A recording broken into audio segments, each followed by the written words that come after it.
Hello good morning students. आज हम classical mechanics का थर्ड यूनिट जो सेमेस्टर फर्स्ट का जो फर्स्ट पेपर का जो थर्ड यूनिट है उसका एक टॉपिक लेकर आए हैं, एक्शन एंड एंगल वेरिएबल्स। तो हम उसके बारे में जानेंगे। एक्शन वेरिएबल तो जे को कहते हैं, जो जे एंगुलर मोमेंटम होता है, और एंगल वेरिएबल्स ओमेगा को कहते हैं, जो एंगुलर फ्रीक्वेंसी होती है। ठीक है ना। उसको कैसे डिफाइन करते हैं, क्या करते हैं, वो हम देखते हैं। तो पहले इस पे तो हम फेज स्पेस लेंगे। Phase space is two dimensional space.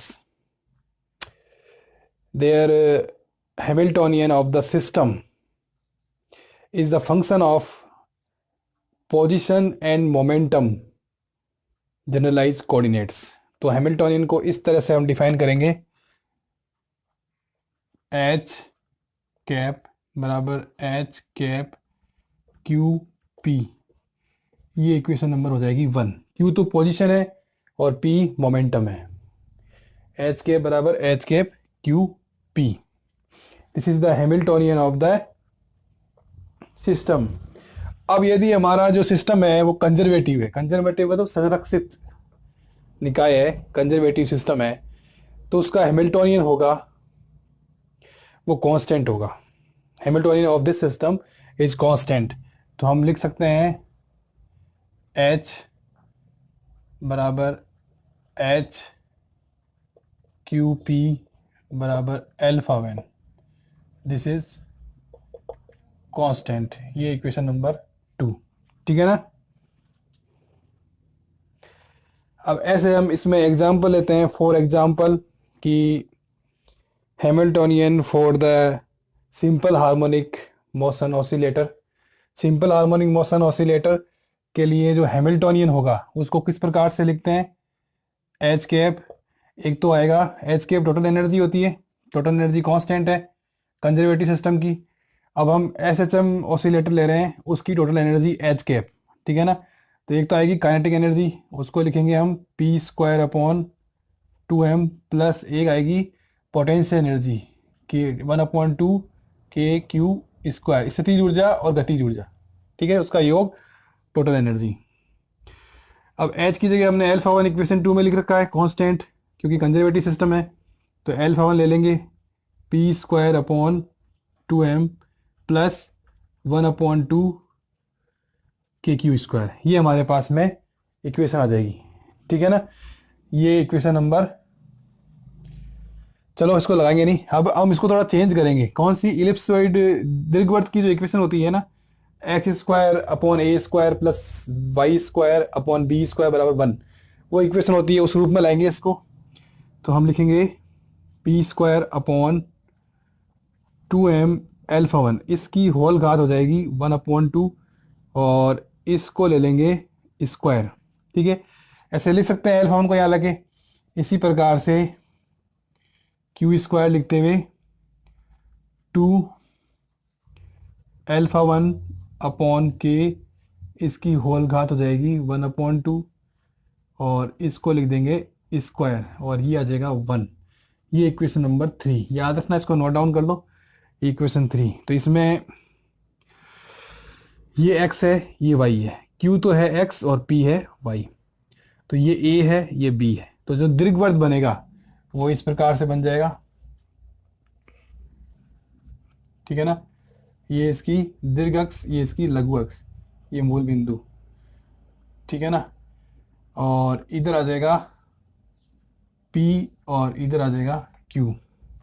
ठीक है, एक्स एक्सिस और वाई एक्सिस। और ये लंबाई होती है a, ये पूरी होती है 2a, तो ये a होती है। तो a की जगह आ जाएगा 2 एल्फा वन अपॉन के का रूट, और ये आ जाएगा b की जगह 2m एल्फा वन का रूट, ये लंबाई। ठीक है ना। इस प्रकार का दीर्घवृत्त की संरचना को ये रिप्रेजेंट करता है इक्वेशन 3।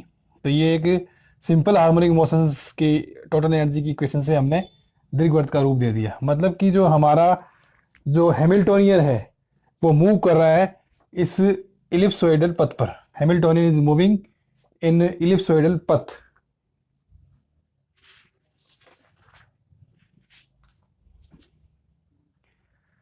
ये इक्वेशन क्या रिप्रेजेंट करती है। This equation show that Hamiltonian is moving in ellipsoidal पथ, ठीक है ना, इलिप्सोइडल के दीर्घवृत्त आकार के पथ पर हैमिल्टोनियन मूव करता है,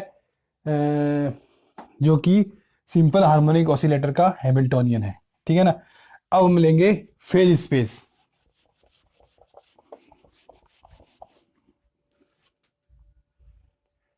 फेज स्पेस में वॉल्यूम इंटीग्रल लेंगे, जो हम पहले पढ़ चुके हैं। वॉल्यूम इंटीग्रल जे, पिछले टॉपिक में हमने पढ़ा है वॉल्यूम इंटीग्रल, ठीक है ना, वो लेंगे। Volume integral in phase space J is double integral D Q D P, this equation 4, ठीक है ना। ये इक्वेशन हो जाएगी 4, वेयर जे क्या है, जे है फेज इंटीग्रल, या इसको बोलते हैं एक्शन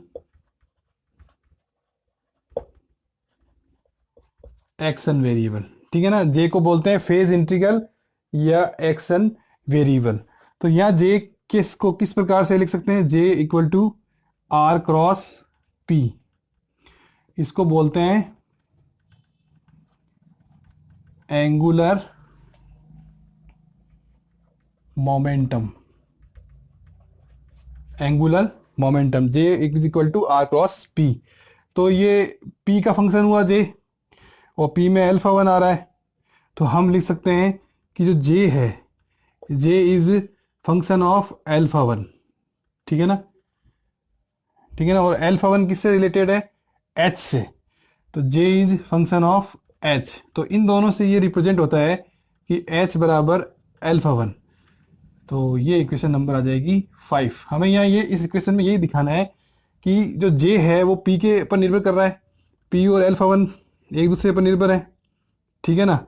भाई ये जो पार्ट है वो पी एक्सिस पे ही कटा हुआ है, तो जो ये अल्फा 1 है वो पी से रिलेटेड है, और अल्फा 1 को एच, ये जो पूरी इक्वेशन है वो एच से आई है, और अल्फा 1 और इससे क्या हो जाता है कि जे एच से रिलेटेड है। भाई ये पूरी इक्वेशन किस समीकरण से आई है, टोटल एनर्जी ऑफ सिस्टम से, हैमिल्टोनियन से इक्वेशन निकाली है, ठीक है ना। तो J is the function of H, क्योंकि अल्फा 1 को हम एच के बराबर लिखते हैं, तो ये एच बराबर अल्फा 1 हम लिख सकते हैं। तो एच और अल्फा 1 बराबर है, ये इक्वेशन 5 में हमें रिप्रेजेंट करना है, ठीक है। अब हम आगे चलेंगे। अब हम हैमिल्टोनियन कैरेक्टरिस्टिक फंक्शन लेंगे ओमेगा, ठीक है ना। Hamiltonian characteristic function omega, omega क्या है, हैमिल्टोनियन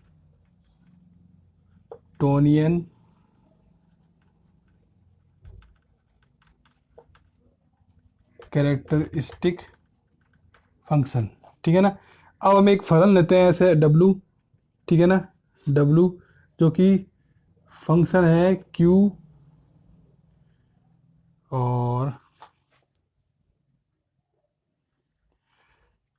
और अल्फा 1 का, ठीक है ना। तो अल्फा 1 की जगह हम क्या लिखते हैं, Q। अब जैसे हम इसको ऐसे भी लिख सकते हैं यहाँ से कि J अल्फा 1 का फंक्शन है, तो हम ऐसे भी लिख सकते हैं अल्फा 1 J का फंक्शन है, तो यहाँ J आ जाएगा। अल्फा 1 J पर निर्भर है, तो यहाँ अल्फा 1 की जगह J भी लिख सकते हैं हम। ये ऐसा हमने क्यों किया, क्योंकि हम ये जो इक्वेशन आई है, ठीक है ना, इस इक्वेशन को हम 6 नंबर लगा देंगे। इस इक्वेशन से हम डबल डेरिवेटिव निकाल सकते हैं, जैसे वो हैमिल्टोनियन होता है ना, वैसे हमने कैरेक्टरिस्टिक फंक्शन लिया है, ये हैमिल्टोनियन कैरेक्टरिस्टिक फंक्शन W। तो करली W अपॉन करली Q हम लिखेंगे ना, W बड़ा लिखो, करली W अपॉन करली Q, ठीक है ना। तो ये स्मॉल p बनेगा। इसी प्रकार से हम जब करली W अपॉन करली J लिखेंगे ना, तो ये बनेगा Hamiltonian characteristic function W omega, ठीक है ना। ये एक इक्वेशन हो जाएगी 7। इसमें ये ध्यान रखना, ये जो है ये W कोई फंक्शन है जो Q और अल्फा 1 का फलन है, और ये जो ओमेगा है, ये जो ओमेगा है ये क्या है,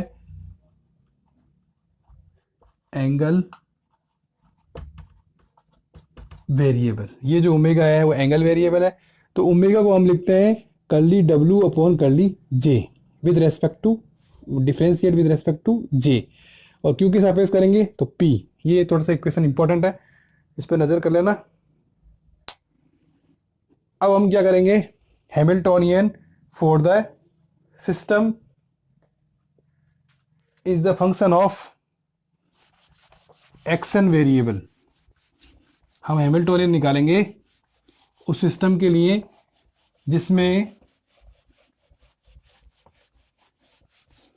वो फलन होगा एक्शन वेरिएबल का। Hamiltonian of the system is the function of action variable. तो इसमें इक्वेशन ऑफ मोशन किस तरह से निकालेंगे, हम क्या करना चाह रहे हैं, कर्ली एच अपॉन कर्ली जे लिखना चाह रहे हैं, ठीक है ना। ये होगा ओमेगा डॉट, ये ओमेगा क्या है, एंगल वेरिएबल, ओमेगा डॉट। ये इक्वेशन नंबर आ जाएगी 8। First derivative of Hamiltonian with respect to J action variable, with respect to action variable is equal to frequency, angular frequency. मतलब क्या है कि curly H upon curly J है, ठीक है ना, curly H upon curly J, ये angular frequency new के बराबर होगी। ये इक्वेशन नंबर 9। और जो ये ओमेगा होगा एंगल वेरिएबल, ठीक है ना, हियर ये जो एंगल वेरिएबल है वो होता है 2 पाई न्यू, ये हम जानते हैं, ठीक है ना। और कर्ली एच अपॉन कर्ली जे न्यू है, कर्ली एच अपॉन कर्ली जे न्यू है। हमने एक इक्वेशन लिखी नहीं इसमें, ये लिखी हुई है ना, curly H upon curly J, ये न्यू है इस 9 इक्वेशन में। तो हम ओमेगा डॉट हम लिख सकते हैं 9 से 9 व 8 से लिख सकते हैं ओमेगा डॉट, ओमेगा क्या है एंगल वेरिएबल, ओमेगा डॉट बराबर न्यू। ये लास्ट इक्वेशन हमें लेनी है, इसके आगे चलना है हमें फिर, ठीक है ना। तो हमने ये डब्ल्यू फंक्शन लिया है, यहाँ क्यू और अल्फा 1 का फंक्शन है, और यहाँ जे अल्फा 1 पर रिलेट करता है, जे एच से रिलेट करता है, एच अल्फा 1 बराबर है, ये हमें पता है, ठीक है ना। और अल्फा 1 भी जे पर निर्भर करता है, ठीक है ना। अल्फा 1 क्या है, अल्फा 1 या हैमिल्टोनियन है जो कि कांस्टेंट है, ठीक है ना, कांस्टेंट के रूप में, तो वो जे पर निर्भर करता है। ये लेके हमने या अल्फा 1 को जे लिखा, ठीक है ना। फिर ये डब्ल्यू लेते हुए, और इस तरह से हमने जैसे हैमिल्टोनियन करते हैं वैसे हमने पी और ये ओमेगा निकाला एंगल वेरिएबल। और फिर इस इक्वेशन से इक्वेशन ऑफ मोशन लेते हुए सिस्टम के लिए हमने इस तरह से ओमेगा डॉट बराबर न्यू निकाल लिया। अब हम आगे चलेंगे,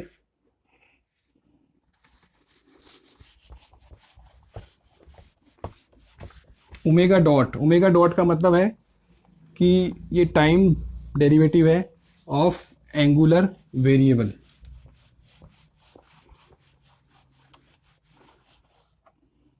तो हम क्या लिखेंगे,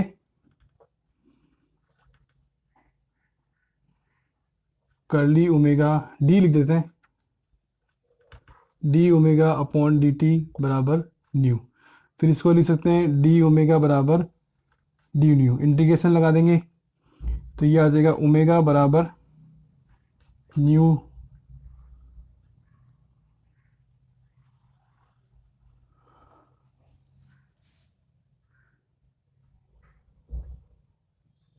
एक मिनट, ये थोड़ी आएगा न्यू डी टी, तो ये आ जाएगा न्यू टी प्लस सी, ठीक है ना।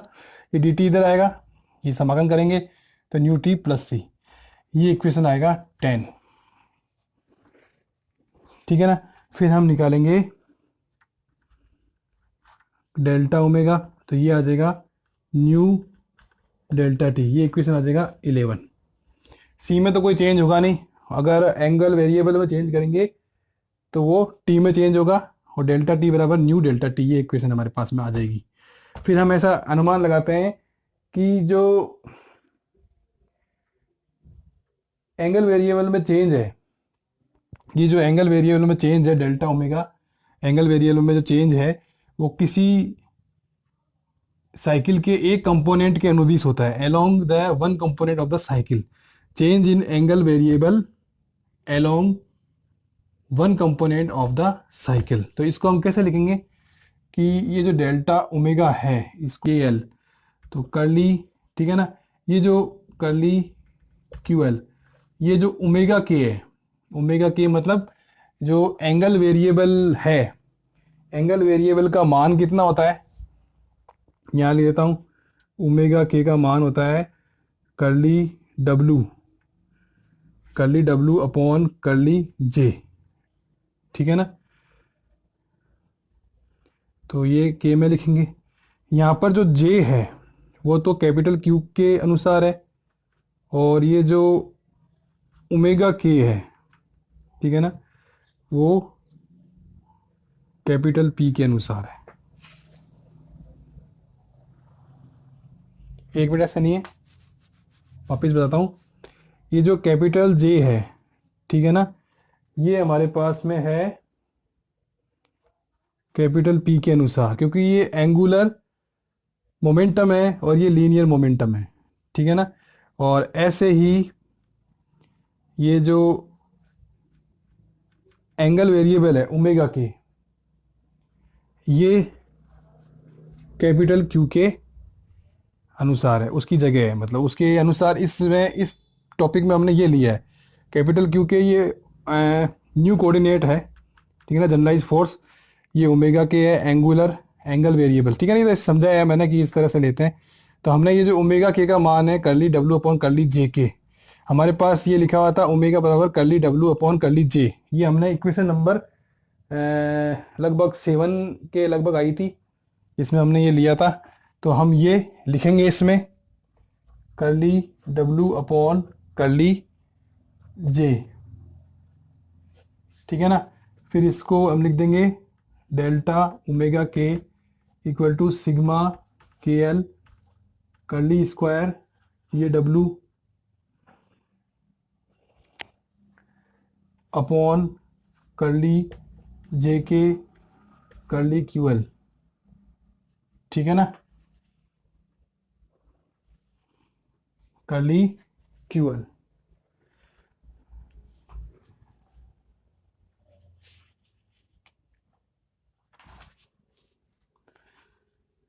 और ये डेल्टा क्यू एल पहले से ही चल रहा है, ठीक है। थोड़ा साफ कर लेते हैं बोर्ड। तो हमने कुछ नहीं करा है, केवल इस डब्ल्यू के डेल डब्ल्यू के को डेल क्यू एल और डेल्टा क्यू एल से गुणा भाग किया है, बस यहाँ यहाँ हमने कर्ली लिखा है और यहाँ डेल्टा लिखा है, ठीक है, और के एल सिग्मा लगाया है, और फिर हमने इस ओमेगा के का मान, ओमेगा का जो मान होता है कर्ली डब्ल्यू अपॉन कर्ली जे, वो लिखा है के कंपोनेंट में, ठीक है, फिर इनको एक साथ लिख दिया बस।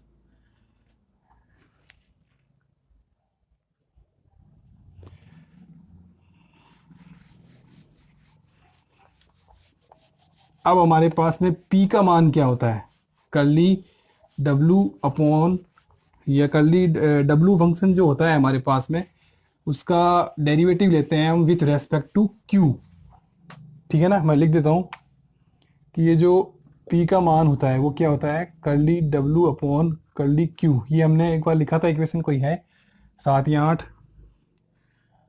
तो उस हिसाब से हम इसको अगर L में लिख दें, L कंपोनेंट में, तो इस तरह से हो जाएगा। तो इसमें curly W upon curly Q L को हम पी एल लिख देंगे, तो डेल्टा ओमेगा के बराबर sigma K L curly upon curly J के, और ये आ जाएगा पी एल और डेल्टा क्यू एल, ठीक है ना, ये हमारे पास में बन जाएगा। अब हम जानते हैं एक्शन वेरिएबल जो जे होता है वो double integral D Q D P होता है, ठीक है ना। तो ये डी क्यू डी पी है ही, बस डेरिवेटिव का अंतर है, तो इसको हम जे एल लिख सकते हैं, कर्ली जे एल। तो हम डेल्टा डब्ल्यू के को लिख देंगे सिग्मा के एल और curly J L upon curly J K लिख देंगे। तो इस पूरे एल के और जे का, एल के तो कंपोनेंट है और जे जे डेरिवेटिव है, इस तरह से इसको हम लिख सकते हैं डेल एल के, ठीक है ना। और इसका मान, ये जो डेल जो वेरिएबल होता है, डेल्टा वेरिएंट का मान आपने पढ़ा होगा क्लासिकल मैकेनिक्स में, या पढ़ोगे बाद में, कि जब एल बराबर के होता है तो उसके लिए डेल्टा एल के बराबर 1 होता है, ठीक है ना। तो इस प्रतिबंध से डेल्टा ओमेगा के बराबर 1 आ जाएगा, ठीक है। और डेल्टा ओमेगा के बराबर 1 आते ही हमारे पास में ओमेगा की जो इक्वेशन थी, डेल्टा ओमेगा बराबर न्यू टी,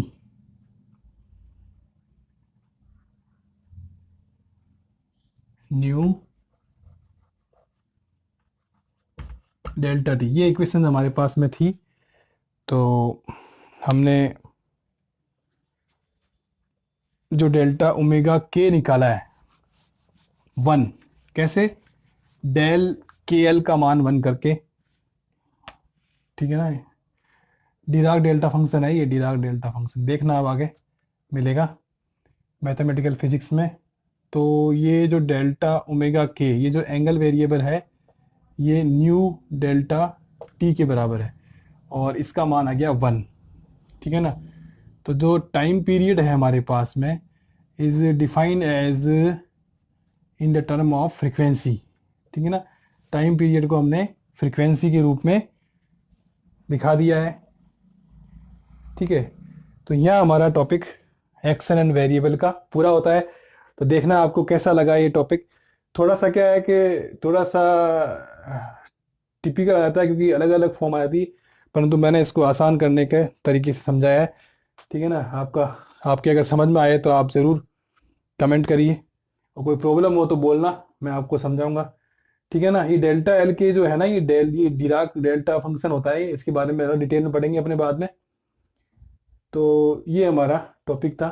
तो ये इसमें ध्यान रखना, जो ओमेगा होता है वो तो एंगल वेरिएबल होता है, और जो जे होता है वो एक्शन वेरिएबल होता है, ठीक है ना।